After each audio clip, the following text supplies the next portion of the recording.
وحوين بيكوفر ده إن ليسوريستو وحكتا حانتا أن لك كلاقادان حكتا لك كلاقاتو نبتا حانتو دادكي ويوريريسي وليو هدا وحا لو فرتي لعق با لوgu helaa dhawda ii taabo gambaleelka ii taabo maaragtay shargare waa waxba lagu raadiyaa baashi qof walbana intuu qofka kale ka balaayo badan yahay ayuu ka dhageysi badan yahay marka taas maantay fursad baan u haysanaa su'aalana wax lagu weydiin karo hadii loo baahdo oo aan dadka afka la xirayn نقفي لبي صدح يقول تاجنت هاي واحد أدقوا ماركتي ويسليه هاي الله إليه مارت كما الدوابين أما هريك وتاجنت وأنا أقول له هاي إن نجيسنه حتى عدونا جرا يدوي عدونا جرا يدوي هاي إثيوبيا تسكت دكتور هدول اللي هو نجيسنين مركا أديات بهم سنتين جودهان dalka qof walba xogta qayb uu ka hayaa ama waa la wada hayaa waa la wada dhageystaa mid formula oo toos ah iyo mid aan toos ahayn intaba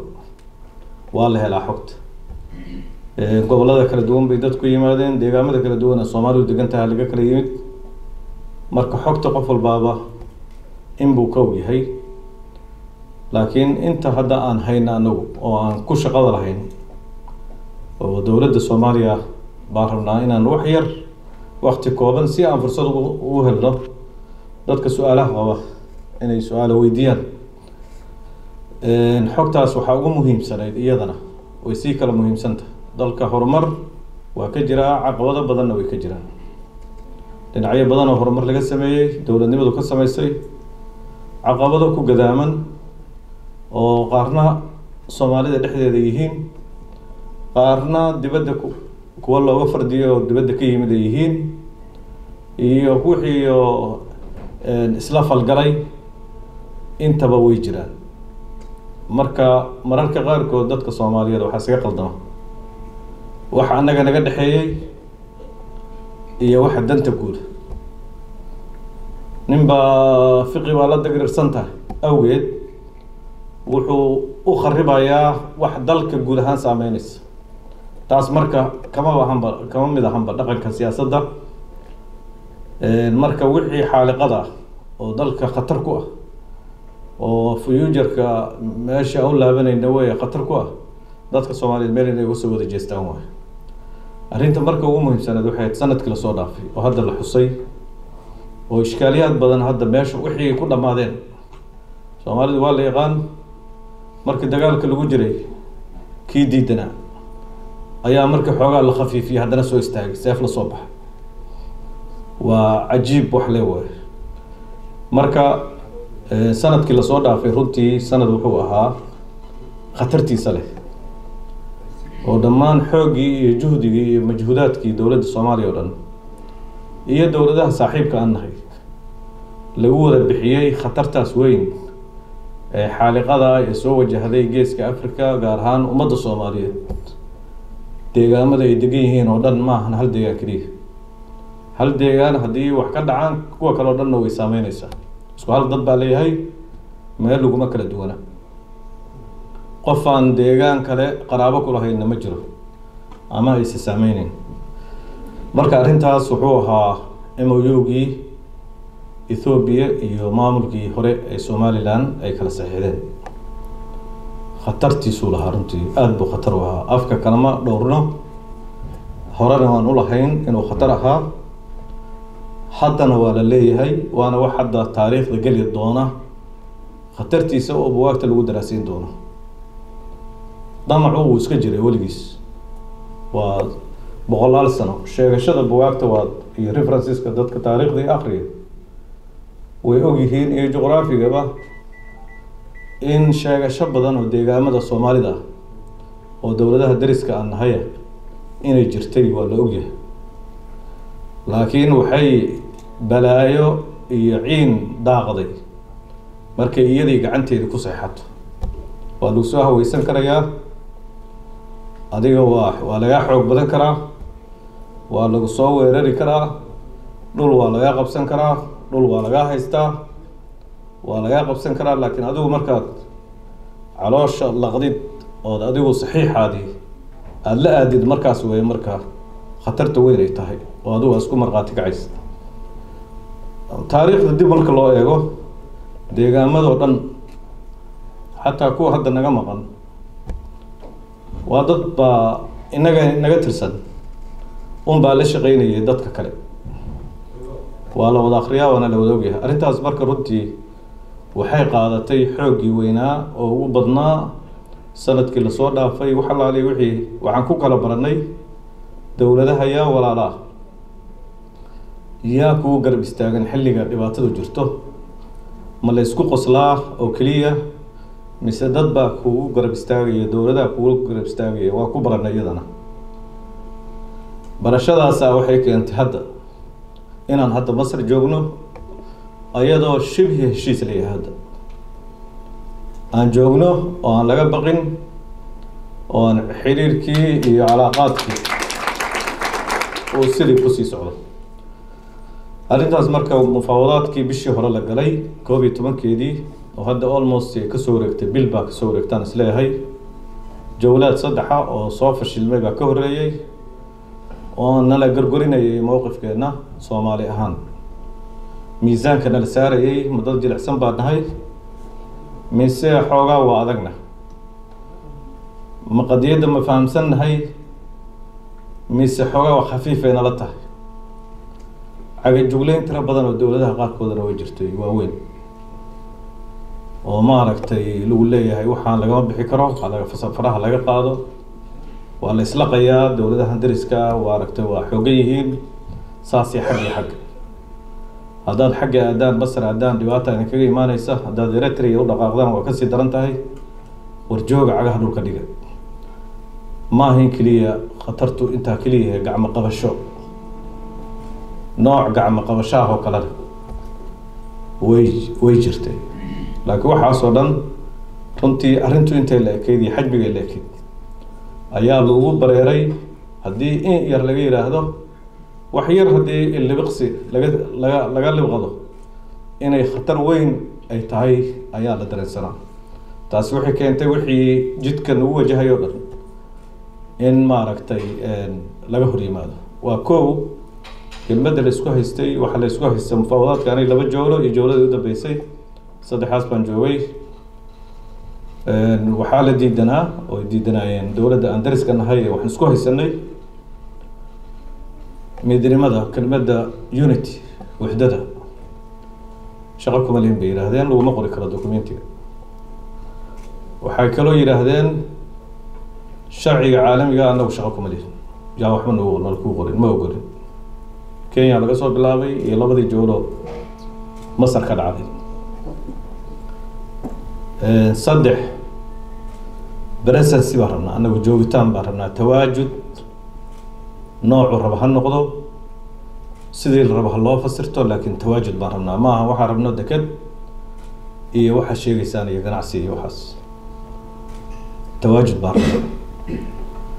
marka waxaan intaa sheegaysaan haddaan qabano dee muuse bixi intuu sameeyo way matii muusaan haddana duplication copy ka sameynayna dhinaca ka saxiixayna arrintaas marka runtii waa dood way dheereed tii u dambeysay 7 saacadood 8 saacadood bay qaadatay oo bisha 11keedii Ankara madaxweynaha Turkiguna fadhiyay arrintii tawaajudka meesha waa laga tiray sharciga adduunka waa lagu qoray midnimada dalka iyo madaxbannaanidiisa in la ixtiraamo waa lagu qoray arrintiina waxaa la yidhi ganacsi waa la ganacsan karaa waa la wada ganacsan karaa oo haddaba Djibouti walaalahan way wada ganacsadaan ayaga iyo Kenya way wada ganacsadaan ganacsigu ceeb maahan iyo in wixii aad haysatid dalka dariskaaga aad adigu ka maaragtay kaga faa'iidid maaragtay kaligiis faa'iido ma yahay adaa kaga faa'iiday dekedaha iyo waxaas arrintaas marka taas ganacsigan waa lagu soo qoray iyo in wixii detail looga warramo shirarka soo socda oo bisha February hadda nagu fool in guddiyo technical inta la soo sameeyo guddiyadaas technicalka ay faahfaahiyaan intaas kaliya miyaan isku haynay maya waxyaalo badan baa jiray marka intii halkaas marka lagu tiiriyay dee dalkan waxyaalo badan oo aan tabanaynay baa jiray aan go'aanaynay 30 sano la soo dhaafay oo fariiqgelino kala duwan leh taas waa mid wafdigii xamar tagay wafdi kale adsaba u tagay madaxweynuhuna shalay uu ka laabtay oo darad galab u yimid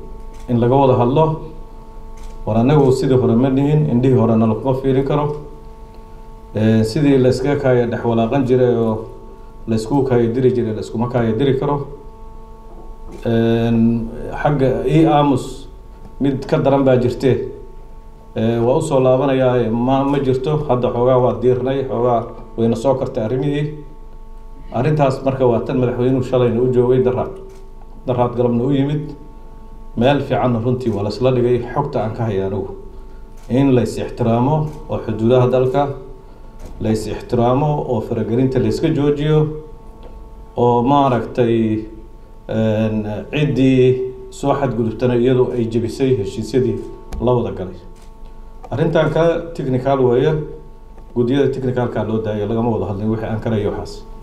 laakiin waxa laga wada hadlayay u badnaa waxay ahayd bal jawiga muddo sanadaha colaad lagu jiray jawiga in la nadiifiyo madaxweynaha si loo soo dhaweeyay waad arkayseen niman baa sawirro ku mashquulay ma arkaya madmuunka booqashada iyo nuxurkeeda nimankii mucaaradka saaxiibadeen ahaa oo xamar joogay u badan waxay ku mashquulsan yihiin sawirada inay faagaan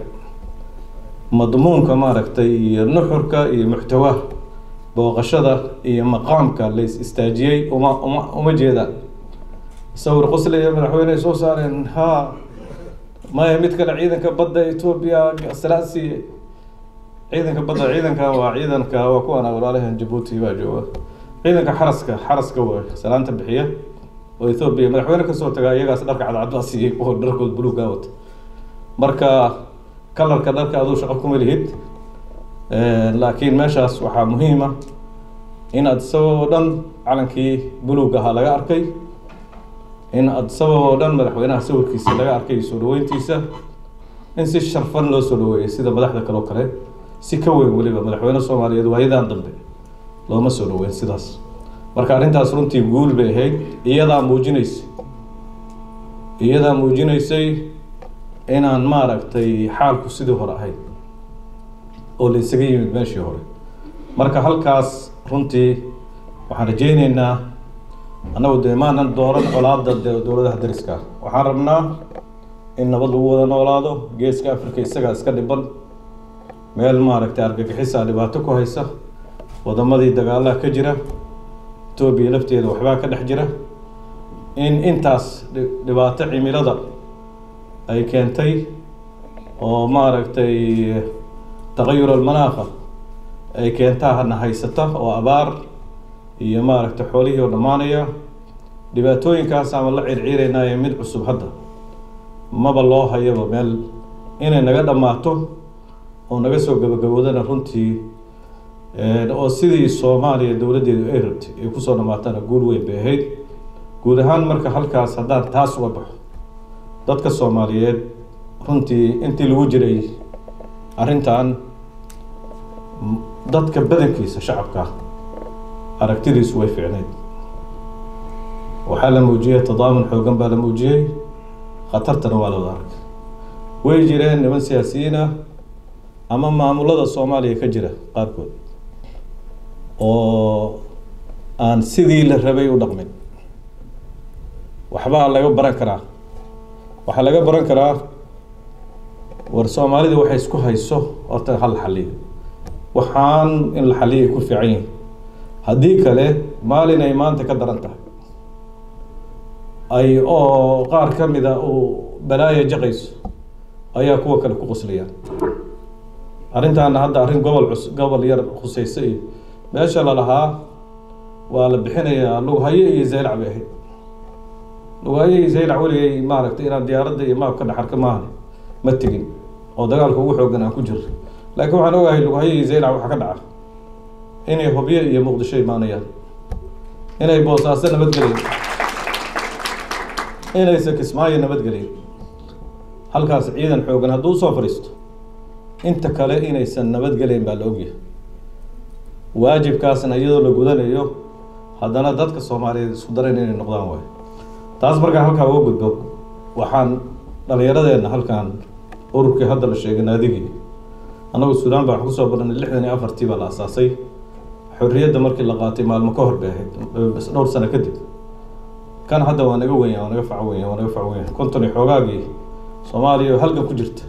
xilligeedii ay ahayd waxaana sheegay ambassador Daahir Geelle ayaa sheegay in xilligii maaragtay Maxamuud Xarbi iyo halganka lagu jiray xorriyadoonka ayuu jiray ururkan waxaan rabnaa naadigan inuu xoogoobo naadigan inuu soo saaro leaderski Soomaaliyeed ay ka soo dhaxbaxaan naadigan waxaa la rabaa dad gobolada kala duwan ee Soomaalida dadka isugu yimid calama yaryar baa laba ayaamadan dambe dadkii kharibay calamadaas meel noo dhiga adeerayaal calamadaas waa gudaha markii la isla tago calanka kaliya oo gudaha ka soo bixi kara waa midkaan buluuga oo dal dibadiisa ama looga ixtifaaleyn karo ama ixtifaal looga qaban karo ama lagu weyneyn karo maalmihiisa la soo hoos imaan karo kuwa kale nama midaynayaan wayna kala qaybinayaan kuwa kale waa maamulo gudaha ka dhisan oo lagu talagalay service-ka dadka in lagu gaarsiiyo tuulooyinkooda degmooyinkooda service in lagu gaarsiiyo federaalkan aan maqlaysiinay maamulada la daadajiyay maamulkii waa la daadajiyay wali sidii la rabay isaga laftirkiisu ma ahana maamul la daadajiyay waa yariya magaaladii Muqdisho laga qaaday magaalo kale lagu hayaa waan gaareynaa maruu dego oo service iyo horumarka iyo caafimaadka iyo waxbarashada iyo wadooyinka iyo ceelasha biyaha iyo beeraha iyo wax soo saarka mar lagu tartamo waa gaari doonaa meesha la rabo maamuladu inay gaarsiiyaan meeshaas weey oo lagu tartamay maamul siyaasad uu ka shaqeynaya siyaasad ma waahin ba shaqadiisu waa khidmo maamulada goboladu khidmay gutaan adeeg bay geynayaan meeshii looga baahnaa ee adag tahay in inta laga soo qaado centerka oo caasimadda dalka ah in tuulo la aado waa dhib badan tahay adeegaas in laga qaado meel u dhow oo la gaarsiiyo tuulooyinka iyo degmooyinka lagu talagalay macnihii laakiin hadda waa dal kale la tartamay oo kale noqday ayaa loo ekeysiyay arrintaas ardayda waxaan rabnaa gudoomiyihiina waa joogaa in dhalinyaraha runtii wacyi fiican weeye iyo tiim kala shaqeynayaba maanta konton iyo muxuu ahaa 70 iyo dhowr sano kadib يعني نادي جري وإن بسيلك يتضبطنجر وتقنين حكمة كواسا تضبطنجر تبنجر ماهن لباتنجر ماهن صدنجر لنيران ماهن تضبطنجر وقف حكمة دميوه تضبطنجر سيدودي إن لوجا نقم هالكان من أم لين يقول كهري ولا جيا بطلياني يدد هذه جرين جيران لكن قاهرة وهي سيد وشيء يقولوا نادية meesha macrifada iyo aqoonta loo soo doontay culimadeena ha ahaato Azhar iyo ciidankeena meesha ugu badan oo lagu tababaray marka halkan wadankan waxaan ilaalinay oo nasiib wanaag oo aan jirin dhowr sano ka hor dhowr meeloodna waa ka sheegay daawal coronavirus jaamacadda carabta ay tiri halkan ha laga qaado ayaa laga soo dacwooday dowladii ka soo dacwootay kaloo tiri concern baan ka qabnaa waxa Masar ka imaanaya dareen baan ka qabnaa meeshaan lagu joojiyay wasiirka gaashaandhigga oo u socda Soomaaliya oo diyaaradda saaran baa diyaaradda laga soo dejiyay meeshii saas ahayd maanta waxaan joognaa inaan leenahay calaaqaadkii aan lahayn ee diblomaasiga ahaa waxaa loo rafciyay ilaa mustawa istiraatiiji wax sahlan ma waxayna runtii u wanaagsan tahay dowladda Soomaaliya dadka ugu sokeeya oo calaaqaadkaas inay hagaagaan oo ay wanaagsanaadaan iyo intaas in lagu hayo dadka degan ama wax ka barta ama ka ganacsada ama sida kale u degan ayay u fiican tahay wadankii hadda waxaan isku nahay inta shay oo la sameeyay maalmahan inta soo laalaabanayno markii 22 casho gudooda soo laabtay safiirka arday kolley dhibaata haysatay 62 arday waa la xaliyay oo waxaan hor dhignay meeshii lagu talagalay waxaa la yiri ardayda daraasaad culya waa la badinayaa oo waxaan rajaynaynaa ganacsatadii shir waxaa jira 12 casho gudahood ku dhici doonaan rajaynayno oo ganacsatada Soomaalida iyo ganacsatada ugu waaweyn Masar ay yeelan doonaan oo halkaan ku yeelan doonaan within 10 bari gudahood way oo ganacsi uu sheegay ninkii ganacsatada u hadlayay saaxiibkeen aan rajaynayno in la isku furmo oo hadda xuduudda dayraan waa furantay maraakiibtana ay toos u qaado gobolada kala duwan ee Soomaaliya iyo ganacsato min Hargeysa ka imaanaysa ilaa Kismaayo Boosaaso iyo safiirda oday oo ganacsada ahaan jira joogay ganacsatadii uu yaqaan oo dhan uu keenayaa marka waxaan rajaynaynaa in calaaqaad fiican halkaan uu ka bilowdo waddankan ka faa'iideysan fiisooyinkii iyo iqaamadihii iyagana waa ka wada hadalnay waa process bay ku jiraan marka calaaqaadka wanaagsanaaday intaan dadka dalka jooga ay ku nacfin waxa ku nacfinaya halkaan dadka jooga markii la heshiiyey oo Ethiopiankii aan isku soo dhawaanay hadda ma aanan dhihin dadkii darbiga aan isla soo jeexnay walaalaha Djibouti waa ugu horeeyay dadka garab istaaga dawladihii aan maaragtay isla soo halgankana soo garab istaagay ma aanan dhihin gadaal laga tuuro waxaan sii haynay xiriirkoodii waxaan sii weynaynay xiriirkoodii sababtoo ay tahay walaalka waxaa la yiri waa cinda shadaa'id marka nabad la yahay ma walaalka oo marka dhibaatada ku qabsato ayaa walaalka aad arkaysaa yaa walaalku ah oo hadda Djibouti waxaan walaalka de shaqiiq ah waa Djibouti markii Soomaaliya ay burburtay waxay isku soo aruuriyeen wixii kala tagtagsanaa oo hubka isku haystay oo dhibaatadu dhex martay 2010 sano kadib ayay isugu keeneen carta dawladda carta lagu dhisaa ilaa hadda noo dhisanbo hadba meelba mar yani ka soo gadoomaysay laakiin hadda meeshii ugu fiicneed joogta oo aan joogno in shidaalkii Soomaaliya ceelashiisii u horeysay in lagu dhawaaqi doono wax bila dhaga xiga saddex ceelo waaweyn oo kamid oo Soomaaliya ay kamid noqon doonto dawlad naft haddaba OPEC waa ku biirnay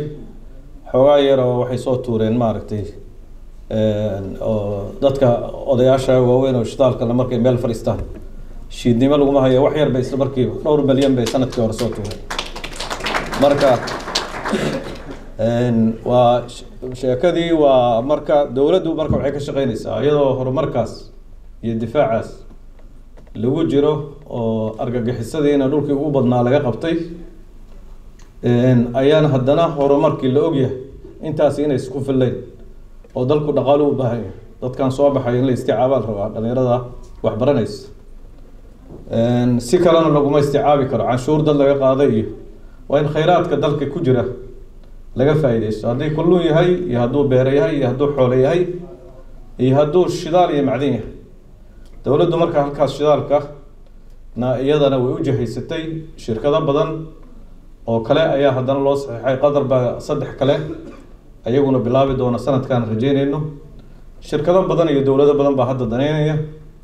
laakiin waxaan rajaynaynaa kuwa marka lagu dhawaaqo kuwa hadda la dul taagan yahay oo la rajaynayo billions of barrel in halkii marba ay ku jirto halkii ceelba iyo halkii meeloo la istikshaafaba ay ku jiri doonto la qiyaasayo in 20 bilyan ka badan midkood ay ku jirto markaasaa dalku uu maaragtay wax lagu soo kordhiyay laakiin sanad walba al-shabaab baa meeshii jooga dowlad goboleed baa qaylisay laguma jiri karo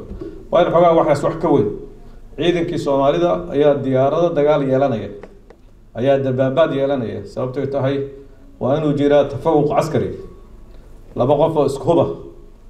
laba qof oo isku huba maaragtay weligood iskama maaragtay iskama qaalib noqonayaan halkaasaa loo dhaqaaqay insha allah waxaan rajaynaynaa sanadkan oo nagu bilowday si ka duwan sanadkii hore in uu noqdo caamkii dhaqaale ahaan iyo ummad ahaan iyo maaragtay dowlad ahaanba sanad wax weyn oo macnaha noo samayn doona inuu noqdaa rajaynaynaa aada iyo aad baa umahadsantii mar raba inaan dheereeyo waxaan ku dardaarmayaa intii safiirka Djibouti uu ku dardaarmay war midnimadeenna weliba dhalinyarada war odayaasha hala tashanina odayaashu mid maalin waa ku soo istaago weli xasuusanaya markuu 50 sano gaaro idinku hadda nadiif aatiin inkastoo safiirkeenu dhalinyaro yahay oo dhalinyarada uu jecel yahay asagoo lama jeedo laakiin waxa weeye idinka mustaqbalkii ah idinka hadda la rabaa inaad wax ka bedeshaan duruufta lagu nool yahay mar walbaba Suudaan baa la xusaa ardaydii ka qalin jabisay meel kasta waa buuxaan waa qabsanay waa xagga la joogaa muassasaadka dawladda ilaa iyo maxkamadaha to tacliinaha to tuulada tagtidba iyaga samsud wax la yiraahdo leen waa la isku soo dhaweeyaa waa la isku kaalmeeyaa ramadaan kasta dhalinyaro dhimatay oo qaraxyada ku dhimatay jirta ilmahoodii waa la kafaala qaadaa waxbarashadoodii iyo kulli meesh gobolku raba ha joogo ama gobolku raba ha u dhasho kila janaad kuwa jooga kuwa NFD jooga kuwa Boosaaso jooga kuwa Hargeysa jooga kuwa wax kasta jooga waa la kafaala qaadaa bishii waxa la iska ururiyaa ramadaanka kale 50,000 waa community fiican oo aad isugu xiran waa community-ga Masar way naga horeeyeen waa rajaynaynaa isku xirkaas naadigu inuu sameeyo waxa sameyn karana naadiga kuwii khariijay gudaha galay iyo kuwa Yurub iyo Mareykan iyo kala aaday iyo kuwa halkan jooga waxa isku xiri kara naadiga marka shaqadiisu ma ahan kaliya inta halkan joogtee macal halkii si looga faa'iideysan la kuwii halkan ka baxay marka aad iyo aad baa u mahadsantiin waxaan idin rajaynayaa guul dalkan halaga faa'iideysto runtii dal fiican oo macrifo iyo aqoon iyo wax kasta iyo nabadba ay taalo weeye Soomaalida na laga jecel yahay waligeedna laga jeclaa haddana ba ay ugu sii fiican tahay marka aad iyo aad baa u mahadsantiin